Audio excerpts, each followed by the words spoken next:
All right. Welcome back, everyone. Sorry about the technical difficulties. My name is Zach. Welcome to the Sports Corner at Choose Adventure Media. Big win for the Oregon Ducks tonight, and tonight I will be doing a live stream, just an instant reaction. We'll be talking about the highlights from the game. We'll be talking about what looked good, what was maybe a little disappointing. We'll talk about what this means for the Ducks season moving forward, and then we'll also be talking about anything else in Week 8 of college football. It's been pretty crazy. So let's jump right into it. As always, please let me know down in the chat what were your biggest takeaways from the game? What were you excited about? What were you disappointed in?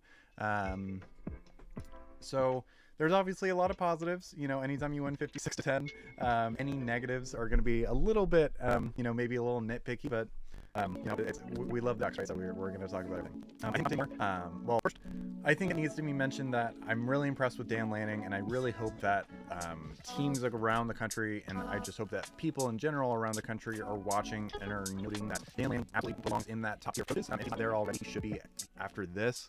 And on the surface, a 56-10 win over a team that's now 3-4 doesn't make sense. But what I mean is we saw Penn State let Oregon beat them 3 times. We saw Penn State let one loss snowball into 3 losses and fired their coach, and now we're basically restarting from scratch. So Dan Lanning could have let that happen, right? But he is one of the best coaches, if not the best coach, at mentally preparing his team and getting them ready to play. Say what you want about traveling 3 time zones. Say what you want about traveling across the country. Say what you want about any hangover. This team was dialed in. This team was ready to play from snap one. There was no hangover. There was no lull. You know, they really had 2 mistakes. They had the fumble by Gary Bryant Jr., which that was honestly just great helmet placement by the defender to force that fumble. And then there was the interception by Dante Moore where he frankly just got a little cocky and a little greedy. And it was just a missed throw. So I think Dan Lanning deserves a massive amount of respect and a massive amount of prop and credit for getting this team ready to play.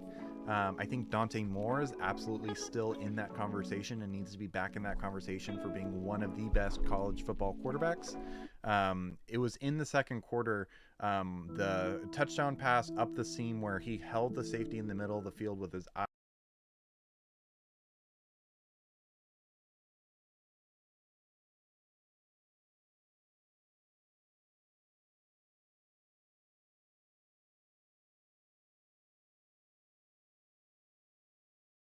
eyes and then ripped a seam ball to Kenyon Sadiq.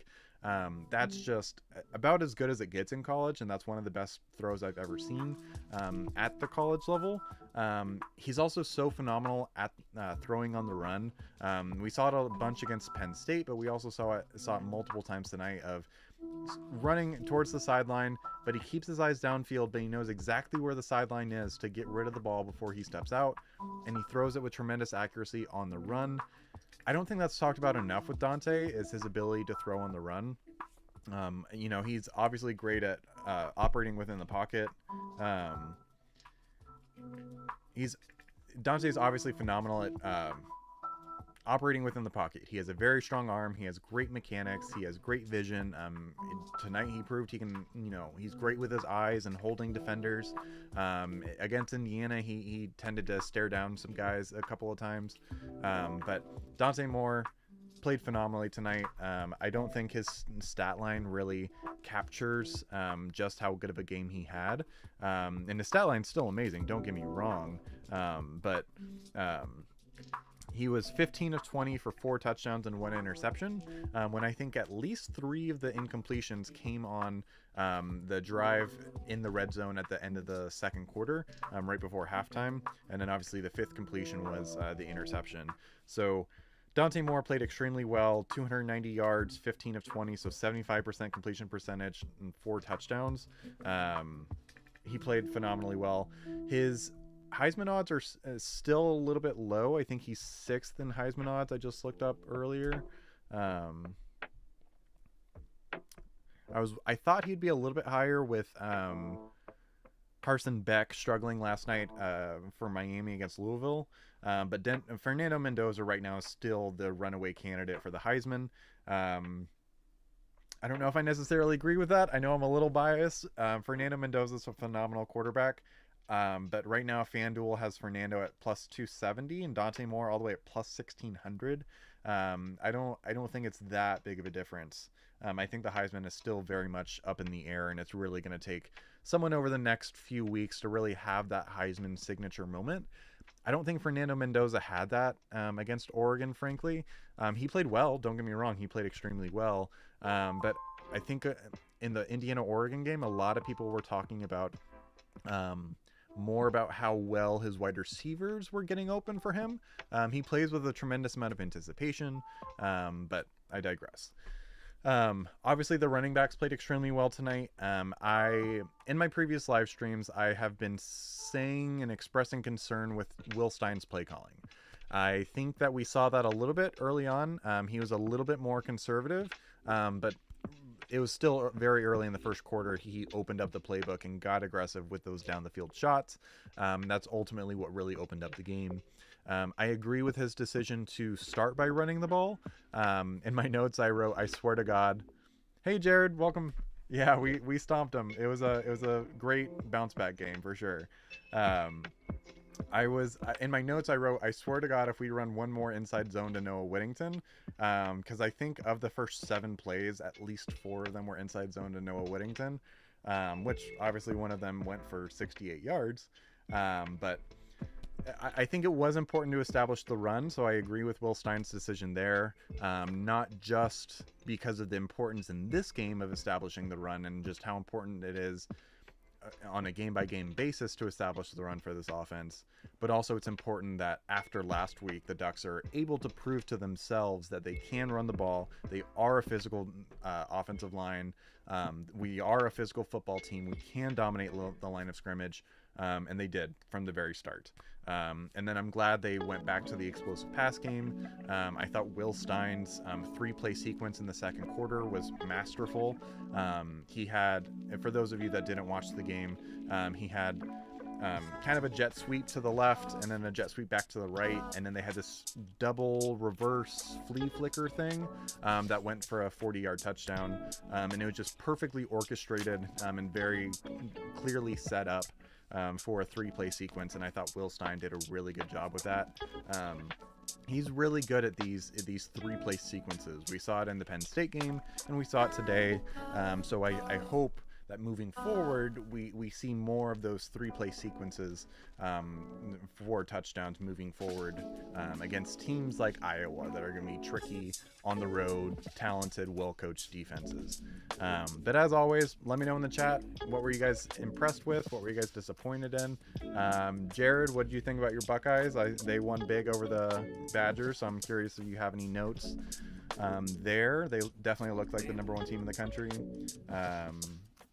I'll keep talking about the Ducks game, but then we'll be talking about Week 8 in general and what this means for college football playoff implications, what I think the standings will be moving forward.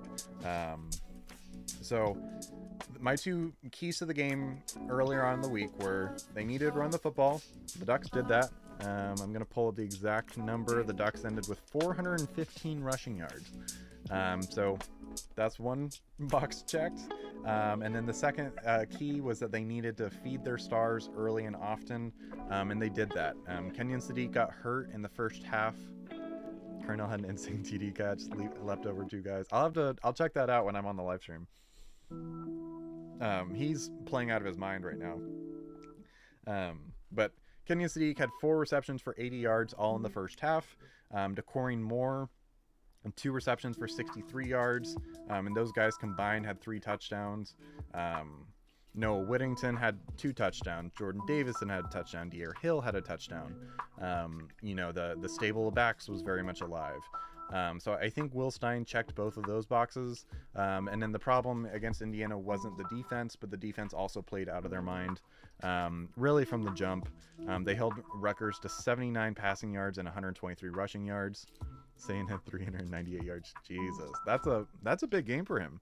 I mean, that's a big game for anyone, but I'm glad to see that he had been a little shaky, so this could be his blow up game. The Ducks, if I am going to give them any notes, the defense struggled a little bit against the run. That was a little disappointing. 4 touchdown passes. Jesus.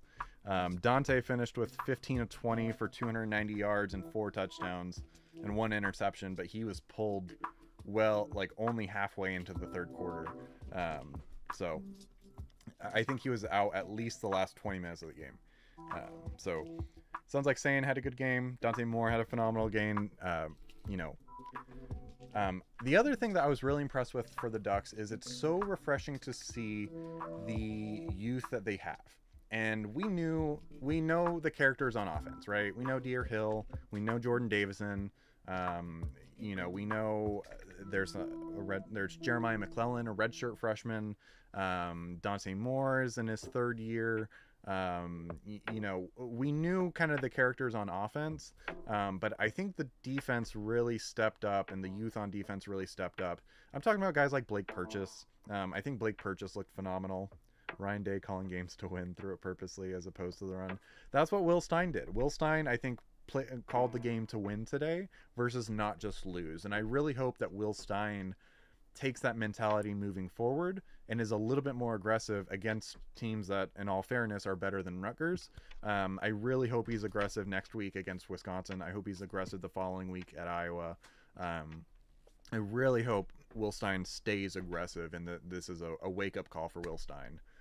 But I was really impressed with Blake Purchase. I'm really impressed with Aaron Flowers, a redshirt freshman. Obviously, Brandon Finney played out of his mind. I think against Indiana, he got a little bit of the treatment of like, people don't realize just how good he's playing because his name's not really called, right? Like, he was a little bit of the Revis Island, shut down his wide receiver, so his name's not called a whole lot. Ife Obadegwu played really well. He struggled mightily against Indiana. I think Ife Obadegwu played a lot better tonight, which is good to see because we can have a 6'1" or 6'2" corner on both sides of the ball. Like that's a huge advantage. Brandon Finney is at 6'2" and Ife Obadegwu is at 6'2", and you just don't see that in college. So I think the youth played really well tonight. At the end of the game, we saw Dylan Williams, a redshirt freshman. I just love his mentality, and to me, he's like a Bryce Betcher, like mini me, with the neck roll. Just that old school linebacker, just physical, loves to hit. So love to see Dylan Williams waiting in the wings. I think Zach Grisham played extremely well. I think Naeem Offord was playing extremely well. We saw him struggle against Northwestern, and he's really struggled a lot of the season, but he played well tonight. So the youth played extremely well. And the defense, and obviously the offense was back to its rhythm. I think I'm just pulling up my notes now. I think the offensive line played extremely well. Poncho, who's the center, that's at least not the name that you'll see on depth charts. What's his real name? Oregon Ducks. I'm curious. Remember my Matt Patricia versus Knowles question? I asked before the 3-game Penn State losing streak if it was an upgrade or downgrade.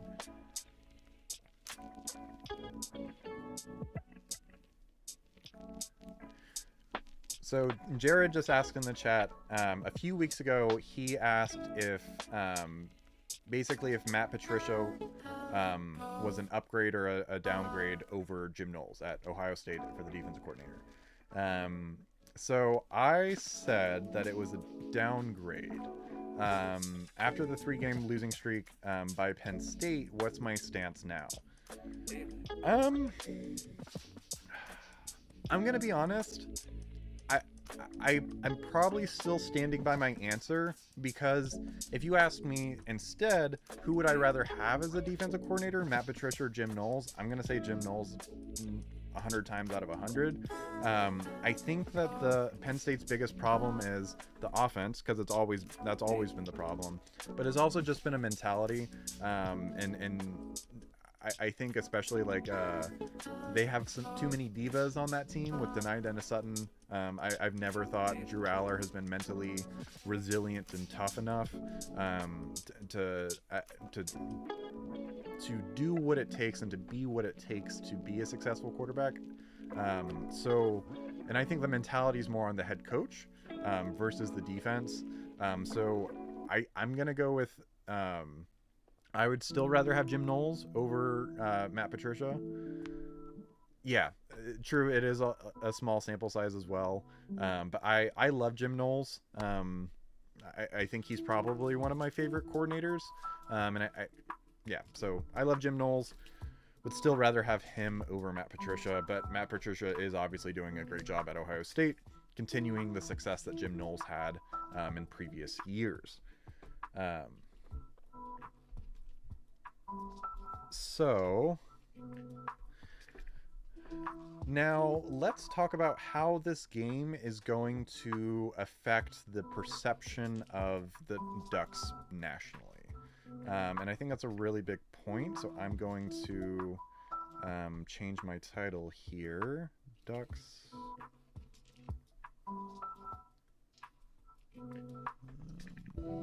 national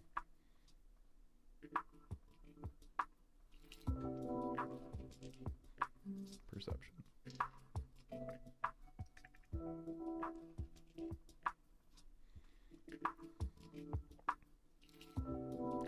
So I talked about it a little bit in my opening. I think that Dan Lanning, I hope the national perspective of Dan Lanning changes, because I really think that he is in the top 1% or whatever you want to say of head coaches in college football. He's the best at getting his team mentally prepared to play. You know, he's a great. He really encourages a rich and a positive environment and just attitude. So, and I hope that it's not taken lightly what could have happened. And by that, I mean, Oregon could have lost to Indiana twice. This would have been a really easy game to do that. Rutgers is a good football team. And I know this doesn't reflect that. And I know they're now 3-4, but they played Washington tough. They played Iowa tough. So they're a good football team, right? And I don't think it should be understated just how impressive it is what the Ducks did tonight. They had over 700 yards of offense. The defense held them to 79 yards passing and just over 120 yards rushing. So it to do that after a loss and to get your team to mentally reset and to all the issues that they had on the offensive line, all the issues that they had in stopping the run, and you know all the issues, you know, seemingly giving up 30 points, which is more than the Ducks are used to. This could have gone really far south, but it didn't.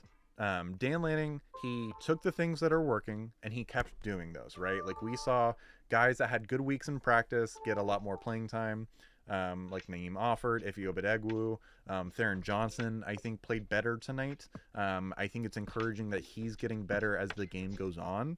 And that's a huge testament to Dan Lanning as a coach. So I feel like the Ducks, and honestly most of the Pacific Northwest, is constantly having to prove itself to the rest of the country. Lanning is almost always respectful towards sideline reporters. I like that about him. He certainly didn't get that from Saban. I agree, exactly. Like, he's always very polite. Like Jared just said in the chat, he always says thank you. And like, it's not just like I'm saying thank you because I want this conversation to be over. It's like a genuine, like, thank you for doing your job and for the value that reporters and analysts do for the sport. So yeah, I agree completely, Jared. That's a great point. Thank you for mentioning that. Lanning, he just seems like a stand-up guy. Like, he just seems, if I was a parent, I would want my kid to go play for Dan Lanning, both for the professional development, but also the development as a human being. He's been through a lot. You know, his wife had breast cancer. They have 2 young sons, and you know, having breast cancer while being in the profession that he's in is extremely tough. So they're extremely resilient as a family, and I think he just matches the Pacific Northwest extremely well, and that's why I don't think he'll go anywhere, at least by choice, ever. What this does for Ducks national perception is I think it locks in that Ohio State, Oregon, and Indiana are still very much the 3 teams to beat in the Big Ten, and are 3 of the teams to beat nationally. Sorry, forgot he was at Georgia, not with Saban, but you got my point. He actually was under Saban. The 2015 Alabama team had Mario Cristobal, Kirby Smart, Lane Kiffin, Dan Lanning, Billy Napier, And there was one more who's an interim coach somewhere. But that Alabama team had 6 current head coaches right now under Nick Saban.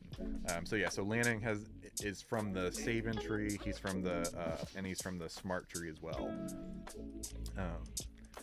And also, Tosh Lupoy, the Oregon defensive coordinator, I believe was under Nick Saban on that team as well. So that 2015 or 2000, one of those Alabama teams had a huge coaching tree of current FBS coaches. And I want to say Mel Tucker may have been on that team as well, the former Michigan State head coach. Mel Tucker.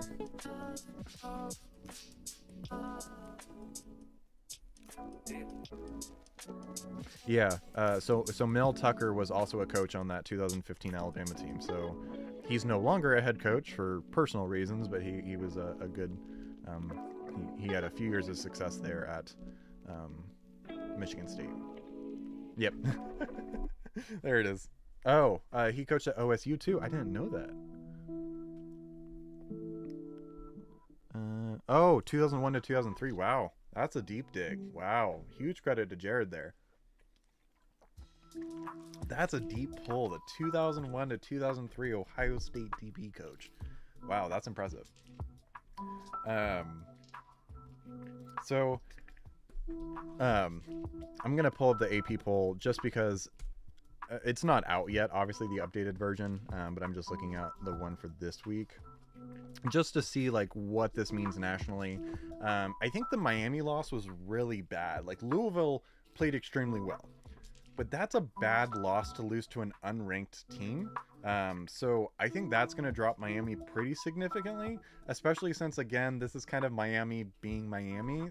This is what happened last year. They started out 9-0, and then they lost 3 of their last, or I'm sorry, they started out, 7-0, and then lost 3 of their last 5. So I think that loss is going to drop them quite a bit. I think the AP kind of put Oregon at number 8 because the Penn State win wasn't looking as good. And then they lost to Indiana. So I think AP didn't really know where to put them. But with Texas Tech losing, with Ole Miss losing, and Miami dropping, I think Oregon probably goes up to 5 or 6 today or after today. It also just depends. They may elevate Georgia probably in front of Oregon just with a Big Ten win. So I think nationally this win is going to be a lot better than traditionally a 56-10 win would be. Irish and Texas both should have lost. UC Kentucky versus Texas. No, so I saw it was 10-10. I didn't realize that game was in OT, the Texas and Kentucky game.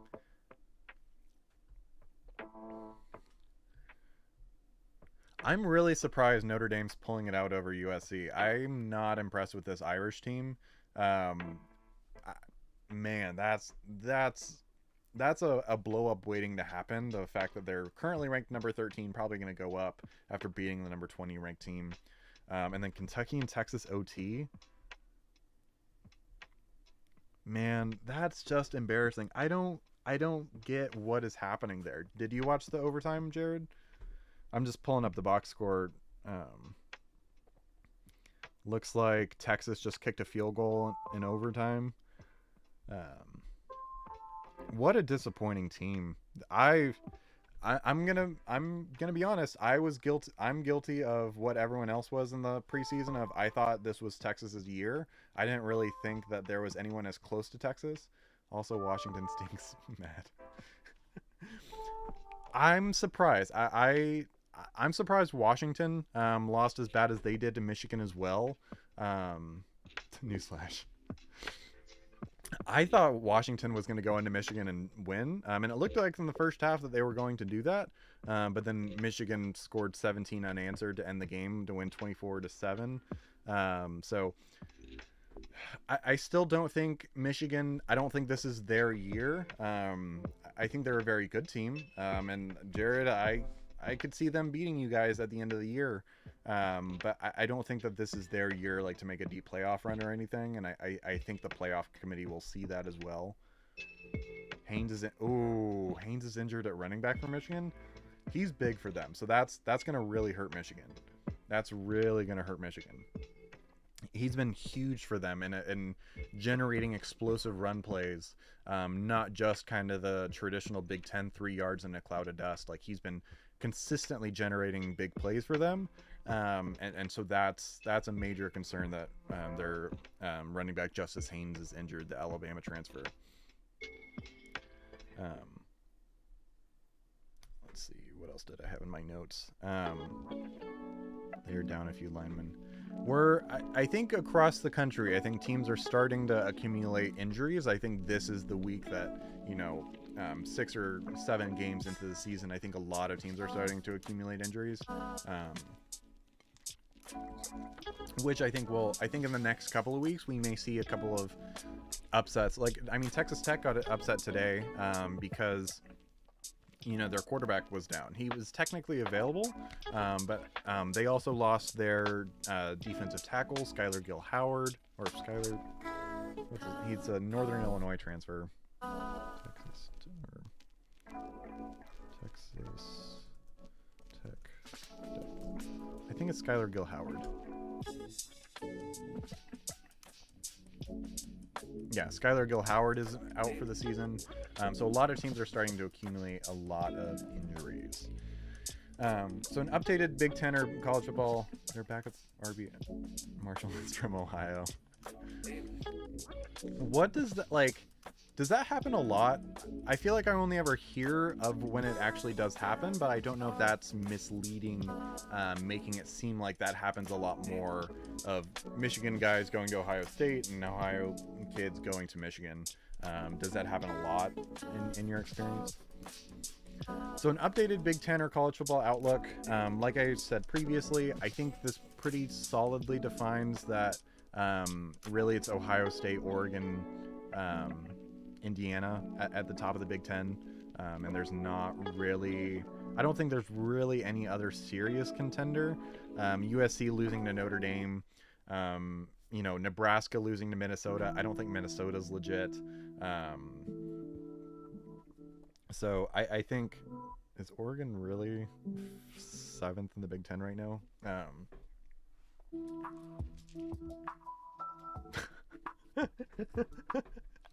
Jared said the only players from Ohio who go to Michigan are players Ohio State doesn't want. Not always. Yeah, I know the feeling. That's how it always felt as a Florida fan whenever Florida kids would go to Georgia. It's like, oh, it's fine. We didn't want them anyway. And it just happens to be like Carson Beck, Trevor Etienne transferred to Georgia. Chauncey Bowens is a former Florida Gator. So kids that unfortunately Florida did want ended up playing extremely well for the Georgia Bulldogs. So I think in the Big Ten, especially with USC, I know it's not a conference game, but USC losing to Notre Dame, I think just proves that they aren't at that same level as Indiana, Ohio State, and Oregon. Obviously, unless Indiana and Ohio State drop a game that they shouldn't. Justin Boren played for... Interesting. Huh. Justin Boren played for both the Buckeyes and Michigan. So, Big Ten outlook, I think it just solidifies that it's not just Indiana, Ohio State, that if one of those teams drops a game, Oregon is absolutely, still capable of winning the Big Ten championship. I don't think anyone doubted for a second that Oregon's not a playoff team. So I think the Big Ten is going to get 3 teams into the playoff. And this game really just solidifies that Oregon, they're not a fluke, right? They're still a very, very talented team. I'd love to hear from you guys in the chat. Who do you guys think will maybe be, who will sneak into the playoff that maybe people aren't talking about right now? I'm glad Tennessee lost to Alabama, or is losing to Alabama. I shouldn't say that yet. That game's not over. There's a minute left and they're down by 17. So glad that Tennessee's losing. I've thought that they were a fraud since the preseason, and I'm still standing by that. And they've been hurt by injuries. Ohio State, Oregon, a Big Ten title. I hope for our sake, Jared, that would be a really fun game to watch. Just for the banter that I would have with you. I think it would also be an interesting benchmark for both teams, right? Like, people still are talking about what happened in the Rose Bowl and will for years and years and years. So I really hope that they get a chance to play this year. Hopefully, at least in the Big Ten title, that'd be the most likely. I think it'd be a really interesting matchup with Oregon's defense that is improved. Ohio State with a different style of offense. A lot of the same characters with Jeremiah Smith, obviously. But I think that would be a very interesting game. And obviously, from a bias standpoint, I would love to see Oregon in the Big Ten title. I kind of want to go to that game. I may potentially go to Indianapolis for that game. I think it'd be really cool. I listened to the Rose Bowl game on YouTube at work yesterday. Sorry, man. It was rough. I watched that game by myself, and I wasn't crying, but I was pretty close to crying. It was rough. It was a rough game. I knew it from the jump. That fake swing screen to, I think it was Jeremiah Smith, and then they hit Carnell Tate on that first offensive, or not Carnell Tate. Who was the tight end? You guys hit a tight end on this big over route for like 40 yards on the first play from scrimmage, and I just kind of knew that the game was over at that point.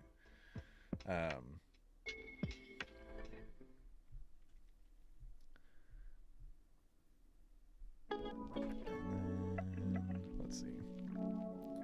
And then what's next? Oh, G. Scott Jr. There it is. There it is. I could picture him, and I was like, it's like Tate. Like there's 4 or 5 letters in the last name. Yeah, G. Scott Jr. They set that up in the first matchup, and I made a YouTube short about this. Is in the first matchup, the first play from scrimmage was the swing screen, right? And so the very first play from scrimmage Ohio State ran was the fake swing screen, huge explosive play down the field to G. Scott Jr. And right then I knew the Ducks were cooked.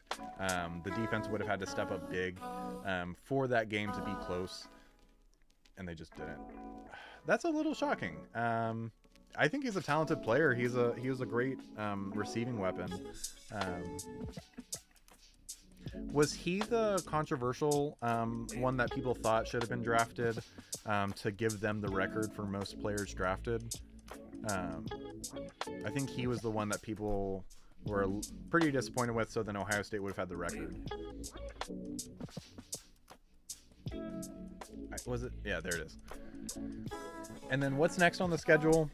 So I will pull up the entire college football schedule. I know Oregon is playing Wisconsin next week at home. And McLaughlin, there it is. Okay, I knew it was an offensive lineman too. Seth McLaughlin, the Alabama transfer. He's a phenomenal player. I was really surprised he didn't get drafted. All right, so week 9 of the college football season. Can't believe we're already at week 9. We got some. I'm glad we're getting later in the season, just because then we get more midweek games. Oh yeah, he was a he won the Remington last year. Great offensive lineman, really smart. Love Seth McLaughlin. Okay, so obviously Wisconsin gets Oregon at home. Oregon's going to open up as a big favorite. I'll let you know exactly how big of a favorite.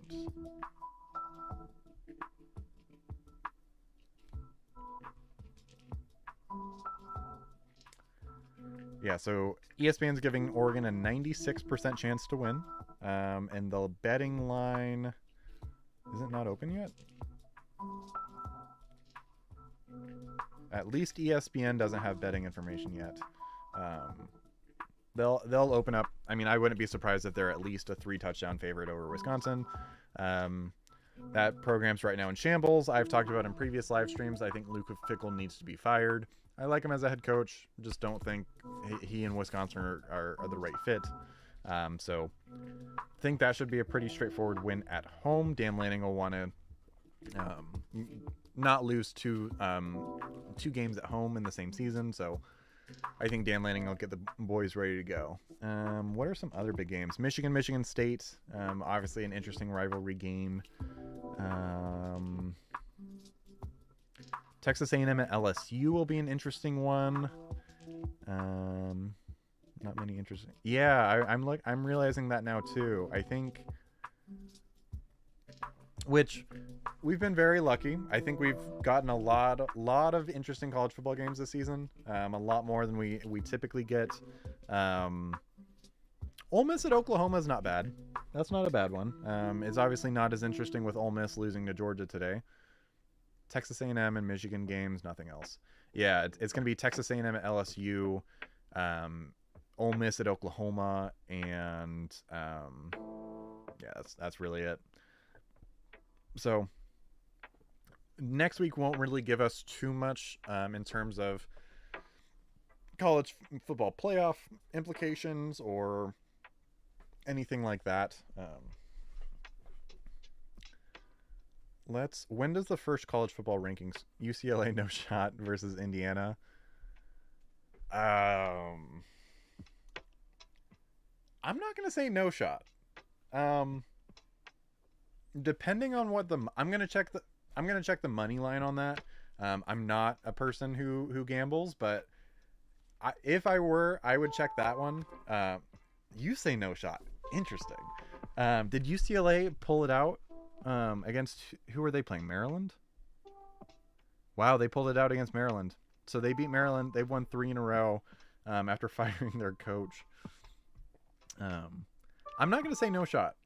I think UCLA could do it. I don't think Indiana's a particularly intimidating home field advantage, so I don't think it matters whether it's at UCLA or at Indiana. I'm gonna give UCLA a shot. I really like their coach, and I can't Newhouse. Wow, didn't know they beat Maryland. Yeah, they pulled it out 20-17. That was a slugfest that no one was predicting was gonna be a slugfest, but here we are in 2025. I think UCLA could be Indiana. I'm not gonna pick it, but if I was someone who gambled, I would look at the money line, and if it's too many points, I think I would take UCLA to cover.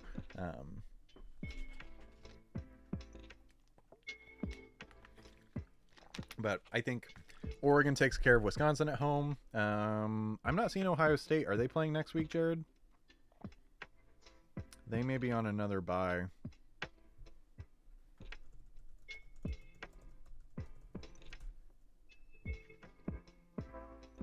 Yeah, they're off until November 1st, then you guys get Penn State at home. What do you guys make of Penn State and their win today? So Penn State beat Iowa. Oh no, they ended up losing?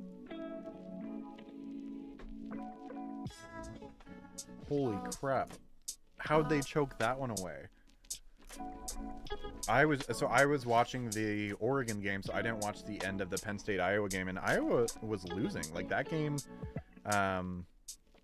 Iowa ended up having to score 9 points in the fourth quarter to win by 1. So they were down by 8 going into the fourth quarter.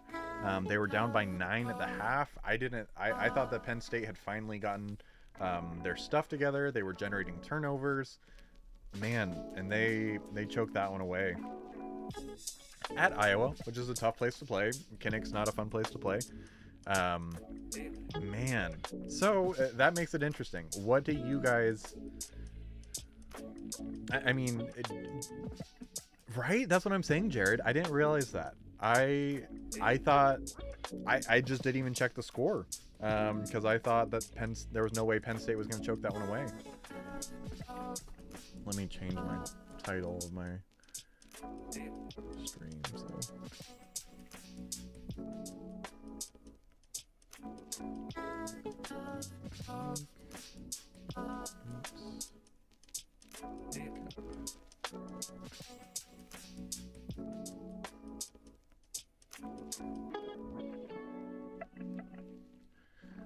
Yeah, so I'm really surprised Penn State lost to Iowa. I thought that Penn State was maybe going to get that restart that they needed and the reset that they needed after firing Franklin and after an extremely tough week. Change your title, Penn State lost again.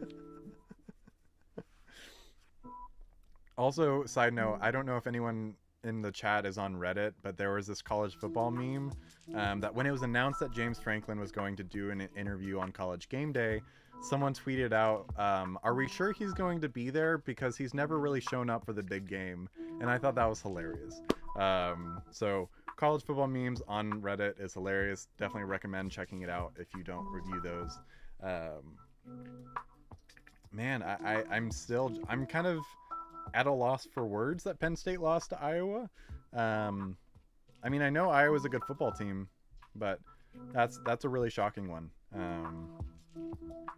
It's been an interesting week of college football. I haven't even talked about the Miami game yet, or I've touched on it a little bit. I really thought Miami was unbeatable. I was finally buying into the hype that Miami was maybe going to do it this year. I thought their defense was elite. I think they have elite offensive weapons. I think Carson Beck is a very experienced quarterback and was maybe getting a little too much hate for what happened at Georgia. But I mean, Louisville just played out of their mind. They're on backup quarterback, but still. Yeah, I don't know what happened in the Penn State game.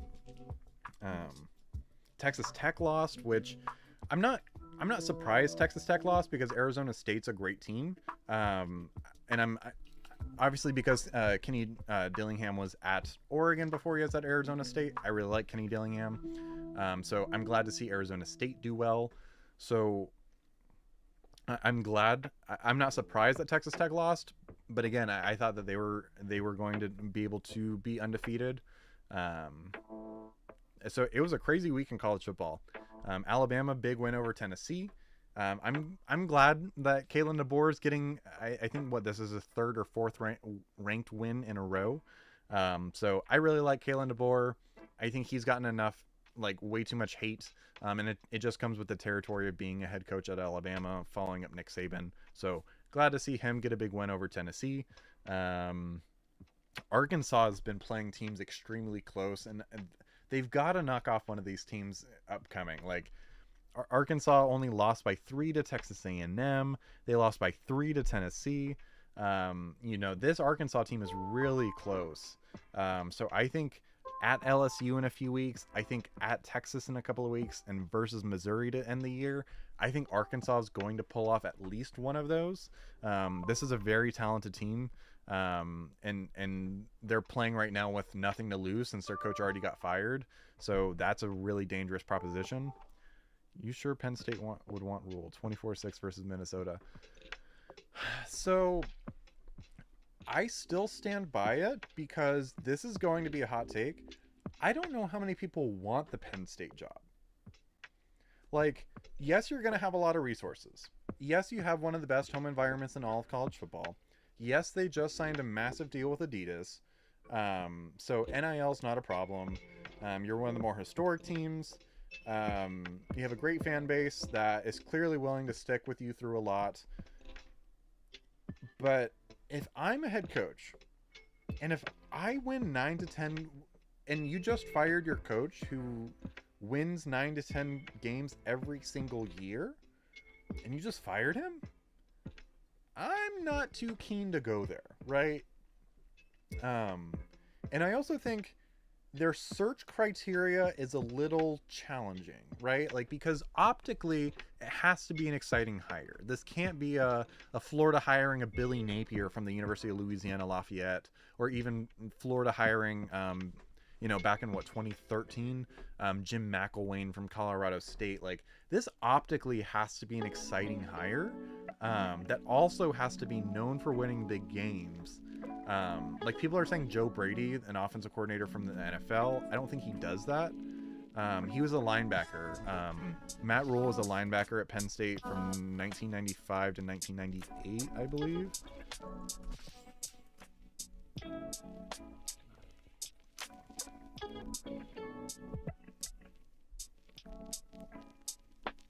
94 to 97, he was a linebacker at Penn State. And then that's where he started his coaching career as a volunteer assistant. And he's from Pennsylvania. He was born in New York City, but I think he grew up...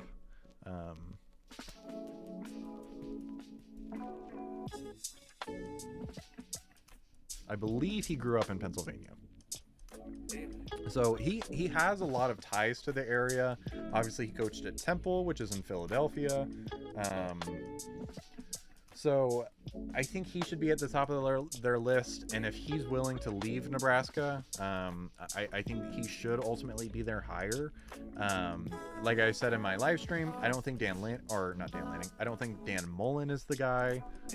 94 went undefeated. I mentioned that before. Finished second behind Nebraska one time. That's funny. That's okay. That is ironic. That is hilarious. James Franklin. I talked about it in my live stream. I don't think Urban Meyer is realistic. I was thinking Jim. So watching the Miami game, obviously last night, I think Jeff Brom at Louisville. He's a really well-respected coach. I just don't know, because someone in the college football meme subreddit called him the anti-James Franklin of he wins the big game, but he also chokes the games that he should win. That's my only concern. I think he's definitely probably the number 2 candidate. I really like Jeff Brom. I would love to see him get an opportunity like Penn State. I think he's a brilliant offensive mind, and that's been the problem. And we saw that last night against Miami. Is that Miami defense is the real deal, and he just had an answer for everything. He took Miller Moss and made that Miami defense look mortal. Like that was a great offensive game. So I think he absolutely should be a candidate. I don't know if Jeff Brom wants the job. As far as I know, he has no ties to the Northeast. What about Matt Campbell, never leaving Iowa State? I think Matt Campbell, I think he'd be willing to leave Iowa State. But I feel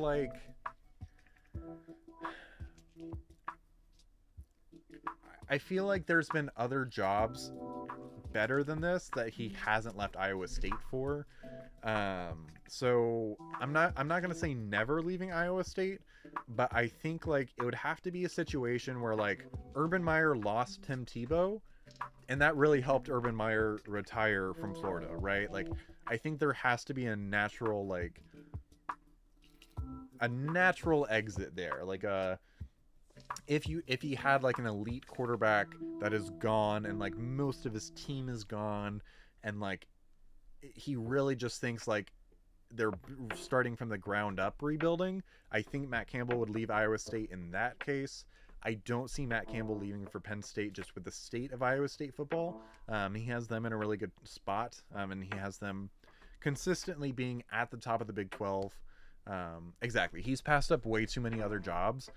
And like, this is a hot take. I don't think this Penn State job is as desirable as a lot of people may think it is.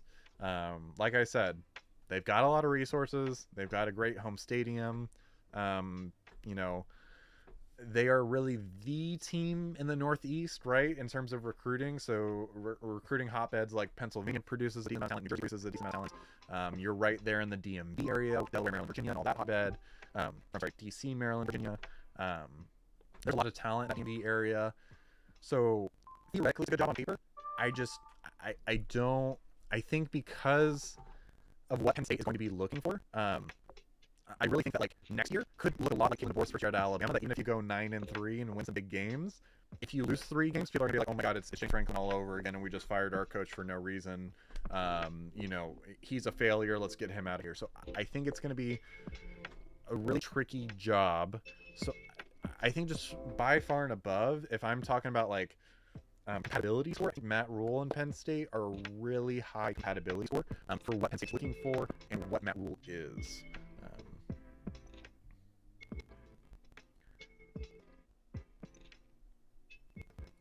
And also, Matt Rule hasn't really been saying a ton, like, to defer the attention. Like Chris Betty, I mean, he obviously signed an extension. Dan Mullen has had like player only meetings that he says he's not going anywhere. The stuff Matt Rule has been saying is just a little bit ambiguous for my liking. It's just from what I've seen from time and time and time again. This is what coaches say when they're about to leave. This is the kind of ambiguous garbage that they say, which it's interesting, because in NIL and transfer world, you have to be even more political than you were before. I think he's doing the walk, so I think he's at least interested in the job. His buyout's pretty big, but again, Adidas, if he's the guy and if he wants the job, Adidas seemingly is willing to do whatever it takes to make this happen. And it seems like James Franklin's going to get another opportunity, which helps lessen that buyout. So that increases their budget as well. I'm just looking at other articles as well to see who else people are saying as potential Franklin replacements.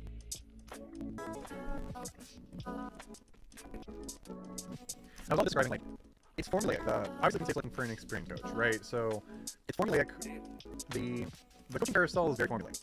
Like, Dan Mullen, he hasn't done enough at UNLV to really warrant a job. Like, he's doing great things at UNLV. But I feel like these things are cyclical, and that we see, like, okay, you get fired from a big time job, and then you're gonna go be a coordinator, and you have to work your way there, and then you may get a middle tier job as a head coach, and then you may go up, then you may get a big job, or you may need to go somewhere else and be a coordinator. Like, I'm thinking about, like, the Lane Kiffin cycle, right? Like, Tennessee, USC, and then he had to, and then with the Raiders, right? And then be a coordinator at Alabama, go rehab under Nick Saban. Like, I think these are cyclical and formulaic. And like Matt Rule being in his third year at Nebraska, they've gotten better every year. Even if I believe the record does indicate that. But this is coming after what happened with Carolina Panthers, and then the Carolina Panthers had Fitzgerald to Penn State.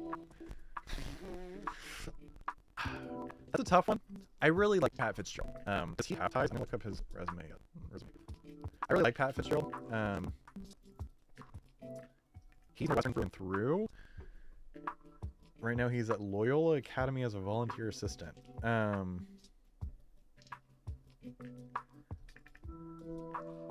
don't think Pat Fitzgerald to Penn State. I'd love to hear from other people in chat. What do you think, Jared? Because again, we're talking about the cyclical nature of right now he's a volunteer assistant at a high school. Like, he's gonna have to get back to the coaching ranks before optically that's a good hire for Penn State. And Penn State really needs an optically good hire. They would need an NFL guy, or they would need a. I even think like he did get a raw deal. I completely disagree with how he left Northwestern, or rather how he was basically fired. Not fired, basically. He was fired from Northwestern because of a hating situation, I'll say. So this is his third year as a volunteer assistant at high school. This is part of that cyclical nature. I could see him.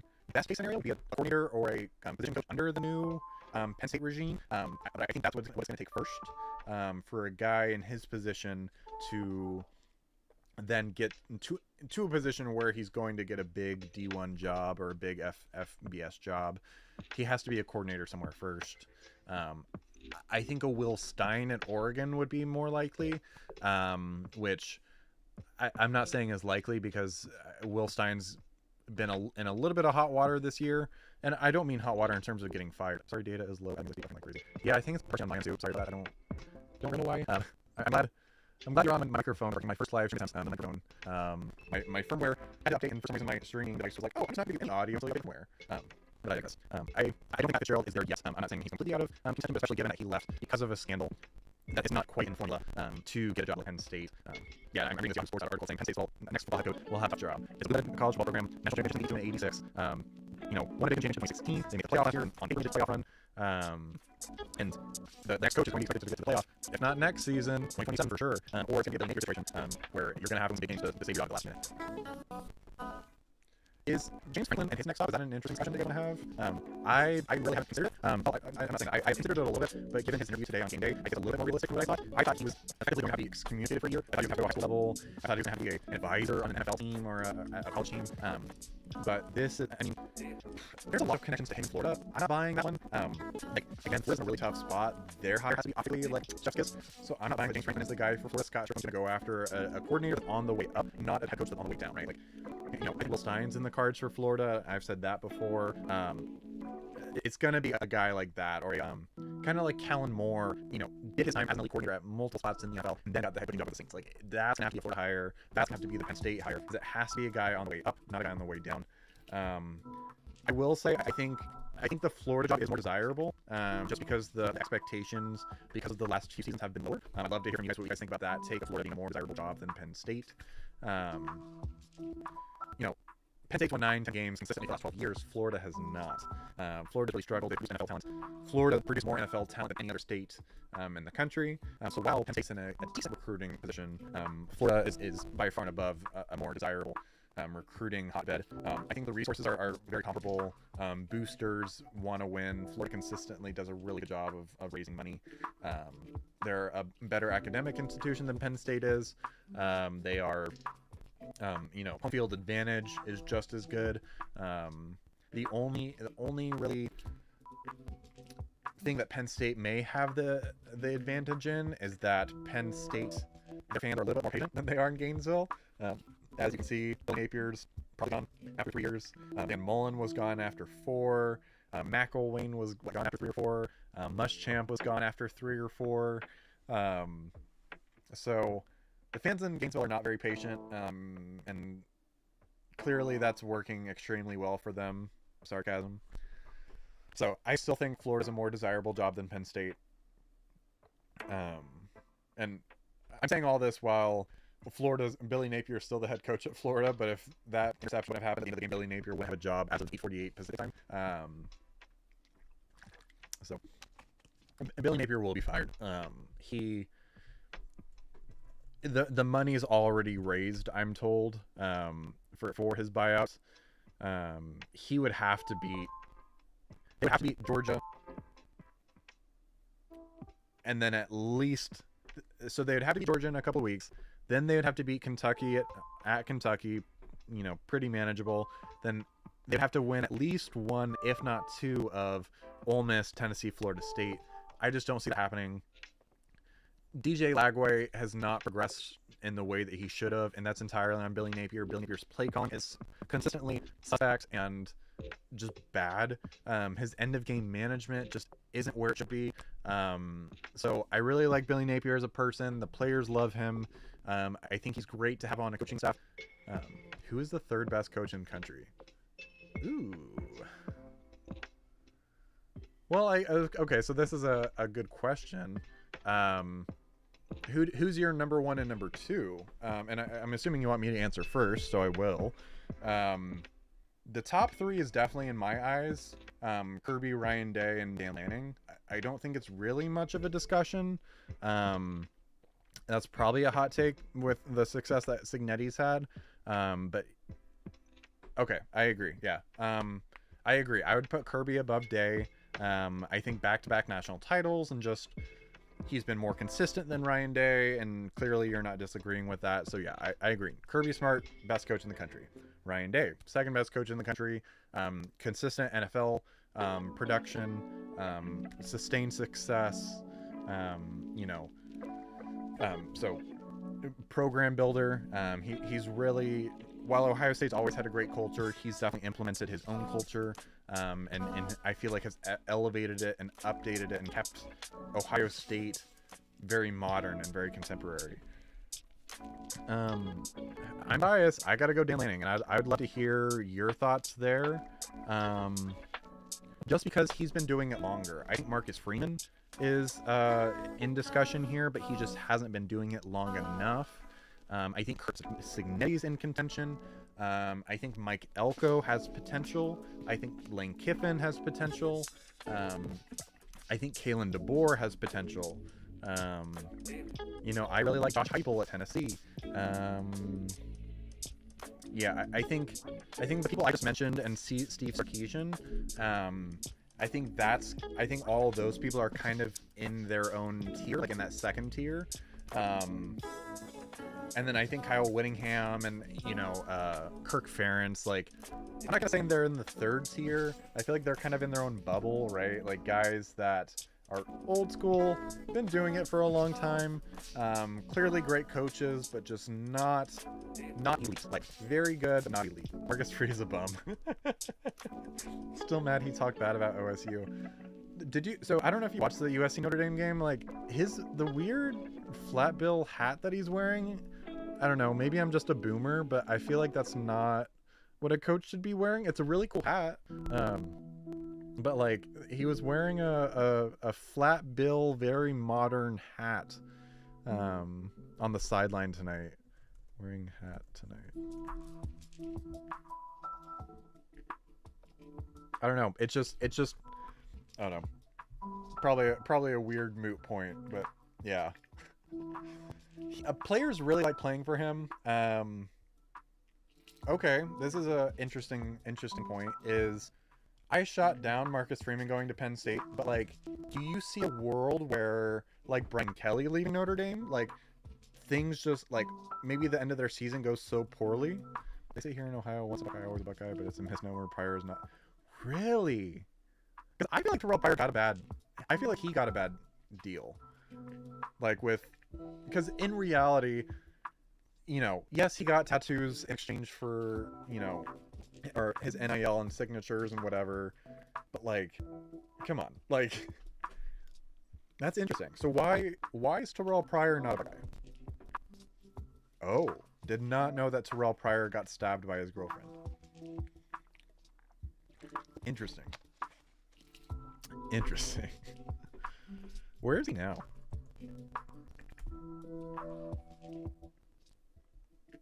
He's only 36. That's crazy.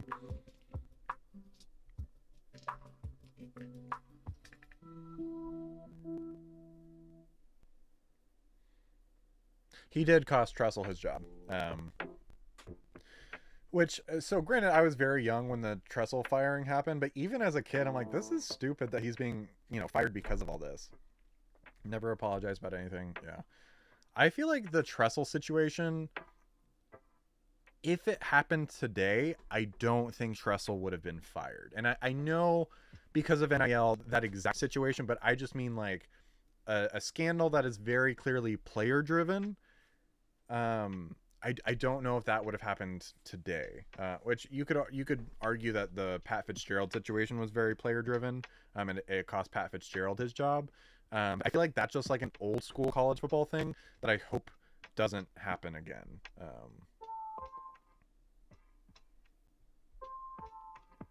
Terrell Pryor, he was extremely talented, but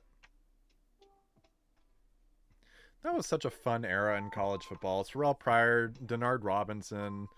That was a fun time in college football. 2009, like Mark Ingram and Trent Richardson. Not Buckeye because he traded gold pants for tattoos. I'm trying to think, like, are there any Gator players that I can think of that... I mean, Aaron Hernandez is the obvious one. I don't want to talk about that one too much more, but that's an obvious one. But, like, I can't think of an Oregon Duck that people don't really claim as their own. Who are some other Gators? So, like, I'm interested to hear y'all's take on, like, the transfer portal. And whenever a player transfers, like, when is it acceptable for a team to claim them as their own if they technically transfer to another school?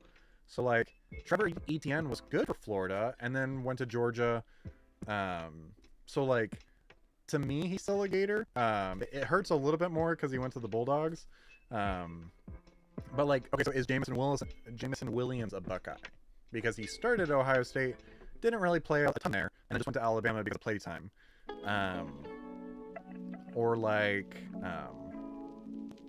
earlier this week, I was scrolling through Reddit and saw Caleb Williams, or I think it was the Oklahoma social media team was like, oh, you know, Oklahoma Sooner quarterbacks are showing out today, and it was Caleb Williams and Baker Mayfield, and it's like, to what extent, you know, is Caleb Williams a Sooner versus a Trojan? Because he had success as a Buckeye.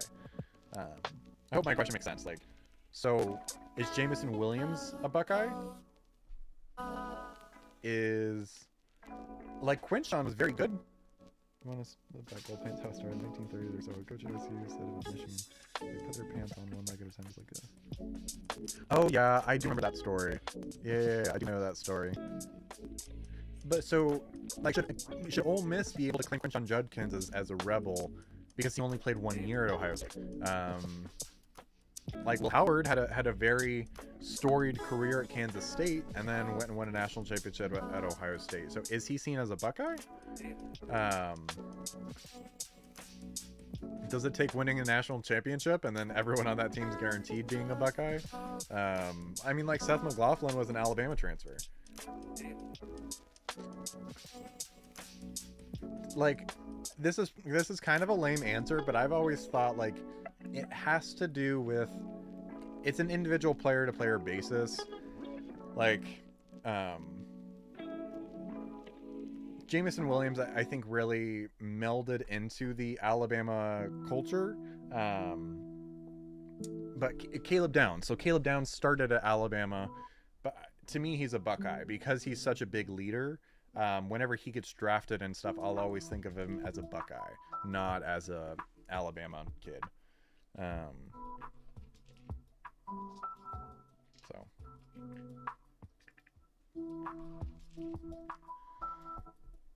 All right. I'll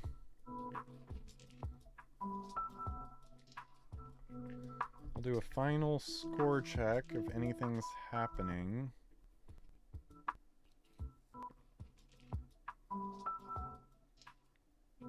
Yeah, Williams not a Buckeye, Burrow not a Buckeye. Yeah, I see that. Yeah, I don't really consider Burrow, but I also probably, you probably have to play for a team to even be in contention, right?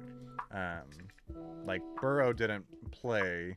That's like no one's going to consider Julian Sayin a Crimson Tide, right?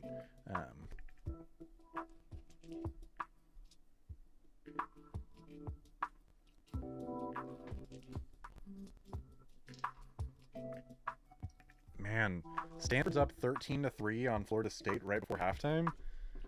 What happened to Florida State? That's an interesting discussion we need to have. I really thought Florida State was legit this year. Like, is that just a mentality thing? Like, are they... I don't think Mike Norvell's a good coach. He hasn't done... Yes, he went 13-0 in 2023. He did graduate from OSU and still practices at Woody. He did graduate from OSU. Oh, are you talking about Burrow? Yeah, he's an Ohio kid. So like I don't think the state of Ohio will ever like hate him, and they'll always claim him as his own. But yeah, I can't even think of. I've only ever seen pictures of Joe Burrow in a practice jersey. I've never actually seen him like dressed out in a Buckeye jersey. Works on off season, not practice.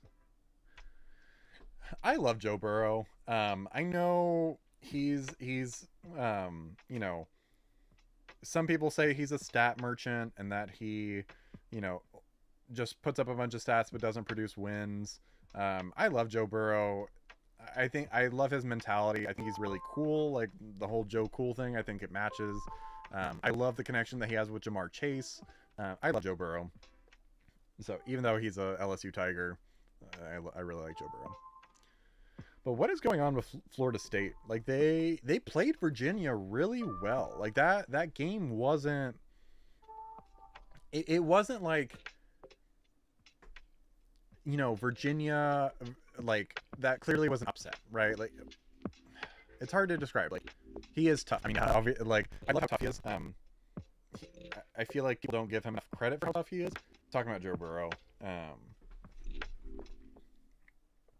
I really like him. That's the only like NFL jersey I would get besides a 49er jersey. That's my favorite NFL team. Excuse me, sorry. But so back to my Florida State point. So whenever there's an upset in college football, there's very clear. OSU would have won a title in 2018 with him, but chose Haskins. Yeah, R.I.P. Dwayne Haskins. I really liked him in college, and I think he had potential in the NFL. I don't know much about him off the field, but very sad what happened. Someone to lose their life at such a young age, and his talent on the football field aside, very sad story. But I really liked Dwayne Haskins. I thought he had a bright NFL future ahead of him. But so in college football, whenever there's an upset, there's those upsets where like. Florida lost to Georgia Southern in 2013 or around that time frame, and it's like they're a triple option team, right? Like it's gimmicky. Florida's played like crap. You know what I mean? Like, there's that style of upset, and then there's the upset like Virginia beat Florida State. Like they clearly belonged in that game. The Florida win over Texas a few weeks ago. Florida has the talent. So that game didn't feel like, holy crap, how's Florida hanging in there with Texas, right? Like, it was an upset, but not a shocking one, but still crazy at the same time. That was the Florida State-Virginia game to me, was Virginia belonged in that game. They were dominant of Florida State for a lot of the game. Not gimmicky, there were trick plays, not referee stuff, not a key player on Florida State going out because of targeting. Like, Virginia belonged in that game. And then Florida State lost to Miami. Miami's a very good football team, but it just felt like Miami was just better than Florida State was. And then Florida State loses to Pitt, who's been really bad this year. After losing their starting quarterback, can you tell me the first Division III team to beat a Division I team? It was 07. You likely know. Division II so my mind immediately goes to App State, but was App State over Michigan? Was that D2 or were they FCS at that point? App State football.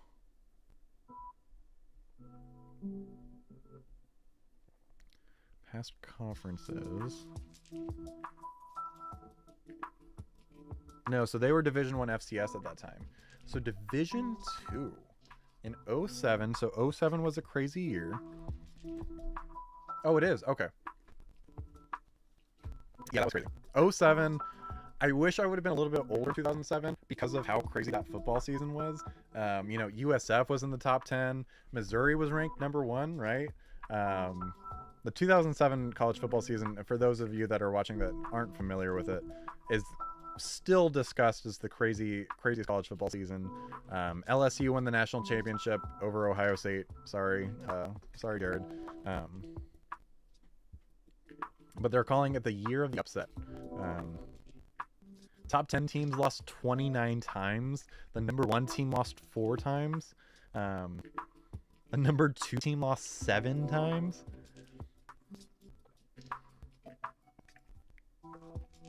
And then what's the infamous like top 25 people picture that? Yeah. So the BCS standings that people always talk about with that is South Florida at number 2, Boston College at number 3, South Carolina at 6, which nowadays isn't as crazy. Kentucky at 7, Arizona State at 8, West Virginia at 9. Like, that's just a crazy top 10 for the 2007 season. Michigan was number 5 at the time they lost to App. Mike Hart had never beat OSU. Interesting. Man, Jared, you had all the fun trivia. Yeah, so I very vaguely remember watching the App State Michigan game. I was 6 years old at the time. But I do know I watched it.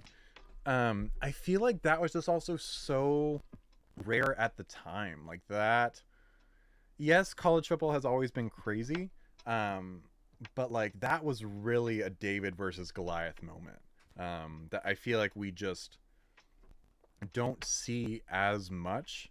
Like that really felt. Thanks. Yeah, no, 10. Yeah. You do. Yeah, you've got quite the college football knowledge. So what are your thoughts? Like, I still probably think that's probably the biggest upset of all time. Just because, like you said, it's D2 over D1. Michigan was unstoppable. You know, they were just coming off the 2006 season where people thought that they should have been in the national championship game over Florida. People wanted a third rematch of Michigan-Ohio State that year. And then, what, first game of the year, right? Michigan App State was first game of the season.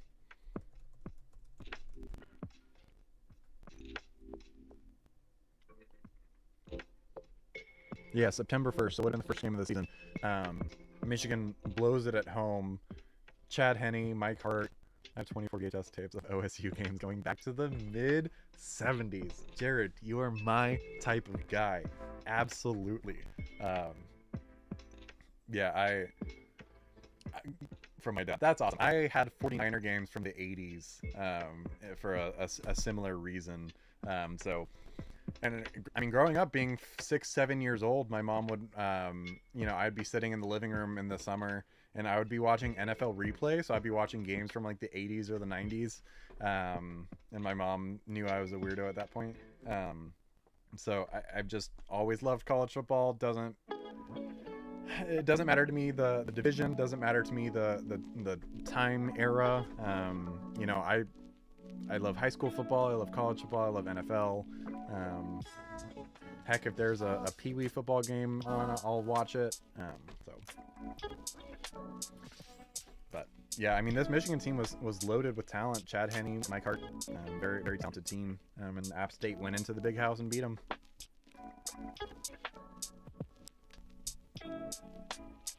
My dad wrestled Rex Kern. Ever heard of him? I've heard of the name. Yeah, no.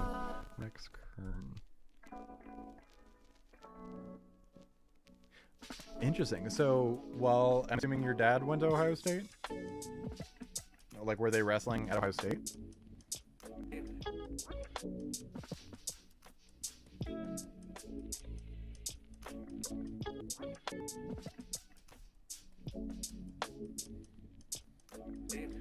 They beat O.J. Simpson in the 1969 Rose Bowl to win the national title.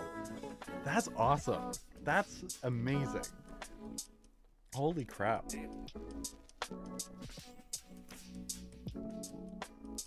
What a story, man.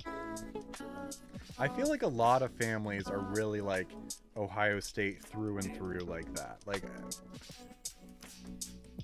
Like you said earlier, like the always once a Buckeye, always a Buckeye. Dad went there, they clowned around in cafeteria. That's awesome.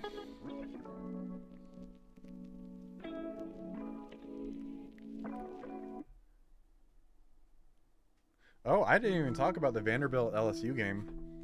I'm shocked. I was wrong with a lot of my picks this week. I was feeling pretty frisky early on in the week, thinking that every team was going to cover the spread. I knew Oregon was going to blow out Rutgers by more than 18. I thought Ole Miss was going to win. I thought USC would beat Notre Dame. I thought Utah would beat BYU, and they just lost by 3. I thought Texas Tech would handle Arizona State. He carpooled with John Brockington, NFL great, national champion. Man, that's awesome. I'm sure your dad has some interesting stories, like you said, clowning around in the cafeteria with Rex Kern. So I'll address the LSU Vanderbilt game, and then I'll probably log off for the night. Very shocked that Vanderbilt actually pulled it out against LSU. I knew that LSU wasn't as good as a lot of people thought they were, and I knew Vanderbilt was better than a lot of people thought they were. I just didn't think.